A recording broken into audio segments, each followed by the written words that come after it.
A Los Angeles sheriff deputy pulls into a restaurant parking lot in South El Monte and notices a car sitting there. He runs the plates. It comes back connected to an inmate who escaped from jail and said to be armed and dangerous. The deputy looked at the car and it appears to be empty, so he gets out and walks towards it. What he doesn't see is a man hiding in the back with a shotgun. The passenger door opens. Darnell Washington jumps out, fires. The crazy thing is, Darnell was supposed to be in jail. Instead, he's in the back of his wife's car with a shotgun, while she is across the street at a convenience store looking for an ATM. What's going on, y'all? Welcome back to Top Hat LA. Hope you're enjoying the new content and the new direction of the channel. I appreciate everybody who's been watching, commenting, and supporting the videos. And if you're new here, hit the subscribe button and stick around. We got more stories. Come on, y'all, let's get back into it. Darnell Washington was sitting in jail waiting to go back to court. There was nothing special about his case that made it stand out. He'd been arrested on robbery charges, he was in custody, and soon he'd be in front of a judge. But Darnell wasn't planning on waiting to see the judge. His wife Tania came to visit him at the Glen Helen Rehabilitation Center in San Bernardino County. When the visit was over, she walked back to her car, but she didn't drive away. Instead, she stayed parked outside the jail while Darnell called her from one of the inmates' phone on the yard. Now the two of them were both looking at the fence on opposite sides. They waited until the coast was clear. Darnell made his move. Before he started running, he handed the phone to another inmate, who gave Tania a play-by-play of what was going on their side of the fence. He made it to the first fence. He's over the first fence. He made it to the second fence. He over the second fence. By the time the call was over, Darnell had made it to where Tania was parked at. Detective later said she had planned for the escape ahead of time. They said she bought a vehicle that wasn't registered in her name, and when Darnell jumped in the car, there was already a shotgun inside. Within seconds, they pulled away. By the time the deputies realized Darnell had escaped, the two were long gone. For the next several days, they stayed on the move, living out of the same car, while deputies and U.S. Marshals searched for them. Once investigators identified the vehicle, they entered the license plates into law enforcement's database, warning officers that the people inside were armed and dangerous. About a week later, they drove into South El Monte. They put into a parking lot of a fast food restaurant. Tania got out of the car and walked across the street to the convenience store to use the ATM. Darnell stayed behind. As he stood near the passenger side of the car, he noticed a Los Angeles County Sheriff cruiser pulling into the parking lot. Before Deputy John Marquez ever got out of the patrol car, Darnell had already seen him. He played. It came back connected to the jail escape, armed and dangerous.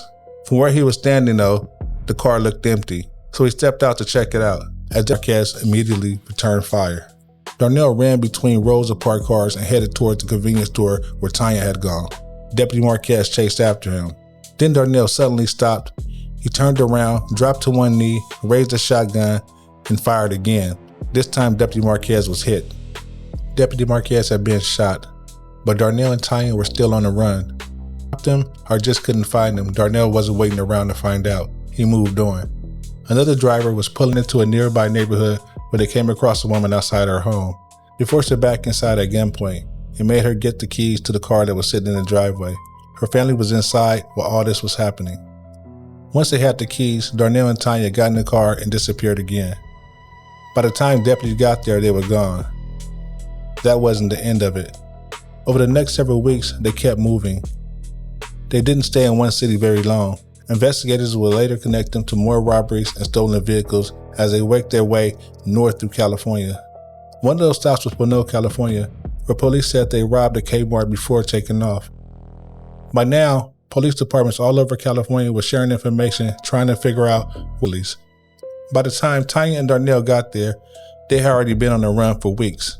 The morning of October 5th, they ended up on Ash Court.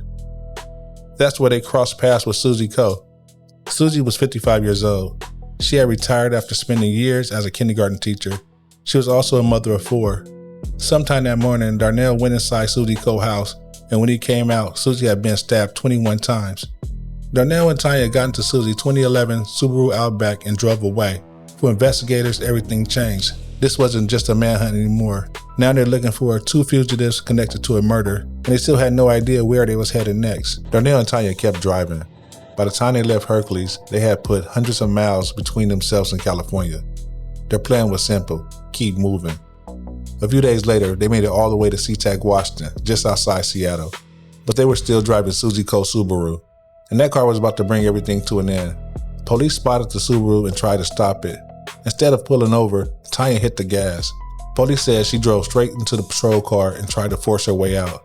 When the car couldn't go any further, Darnell grabbed the steering wheel and rammed the patrol car several more times, trying to break free. It didn't work. Officers used a taser on Darnell before taking them both into custody. Just like that, the 5-week run was over. Bonnie and Clyde are behind bars and... Inside the Subaru, police found guns. Both Darnell and Tania were arrested and booked into King County Jail, while California authorities prepared to bring them back to face charges waiting for them. Back in Hercules, the news spread quickly. For the first time since Susie Ko was killed, her family finally knew the people accused of killing her had been caught. Her son, Simon, later said hearing about the arrest brought relief. He said, "After the discovery of this news, we're feeling much better. We feel like we can probably get some rest tonight." For Tania and Darnell, the running was over. The courtroom was next. Once back in California, Darnell and Tania both were facing murder charges. At first, it looked like they was going to go through the same trial. That didn't happen. Tania made her decision first. She took a plea deal. She pleaded no contest to voluntary manslaughter, carjacking, and robbery. In return, she was sentenced to 23 years and 4 months in state prison. That was it for her. She was not going in front of a jury. Darnell made a different choice. He wanted trial. His trial first got underway in 2016. Over the next several weeks, jurors listened to testimony and looked at all the evidence. When it was over, they found Darnell guilty of first-degree murder. He was also found guilty of burglary, robbery, and carjacking. Now the jury had one more decision to make. Should Darnell spend the rest of his life in prison, or should he be sentenced to death? The jury came back with a unanimous decision. They recommended the death penalty. News reporters inside the courtroom said Darnell showed little to no emotion when the verdict was read.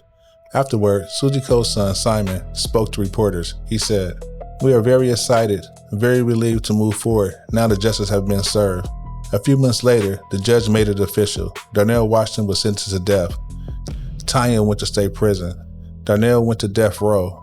The husband and wife who planned to escape together ended up spending the rest of their life apart. But before this story comes to an end, there's one more thing we need to talk about. Remember Deputy John Marquez?